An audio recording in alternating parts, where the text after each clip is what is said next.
I often say that what's intersected is the mass incarceration intersected with the information age, where it used to be hard to find this information out. And today, open up your phones, type in somebody's name, type in felon search in whatever state you're in, and you would pull up people's names. And this is, I like to think, an unintended consequence, because I am an optimist. So at the Georgia Justice Project, our work for 30 years or so has been focused on the criminal justice system. Our work really is three buckets of work. Two are direct service, and one is policy and outreach and education. And the thing we've done the longest is represent poor people, or I should say, the vast majority, most numbers, 90+% of people arrested and charged in the country are poor. So when we talk about the criminal justice system, we're not talking about the average person sitting in this room. We're talking about people who are poor, and too often people of color, disproportionately. So our work is focused on that population, because if you work with criminal justice, you're going to focus there. But the first thing we do, or the first one bucket of our work, is a holistic defense work. We represent people who are non-governmental funded. We don't take court appointments for the lawyers in the room.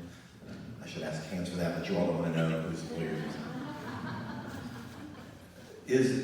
What makes us different is we represent people free of charge, but we follow our clients long term, into prison and afterwards. And we more and more deal with our clients' families, and then help people when they get out of prison to get back on their feet.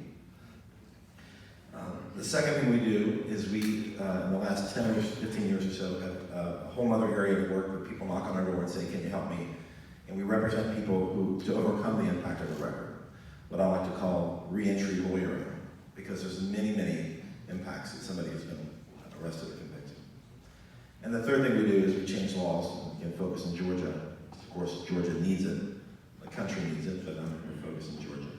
Is to help people really to overcome the impact. So in the last 10 or so years, we've helped and written about 19 different laws in the past to make it easier for people who have been affected by the system.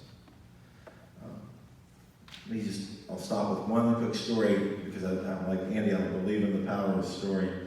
A few weeks ago, we had a lunch in our office, and our office is small, about 20 people, at least on staff, another couple hundred volunteers every year.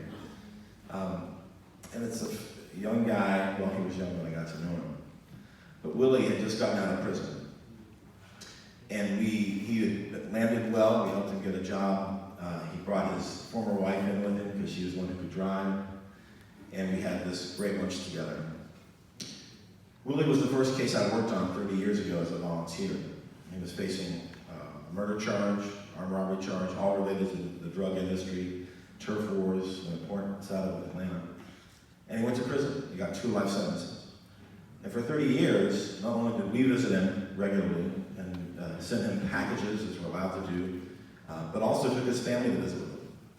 And he is so proud. He talked about his son.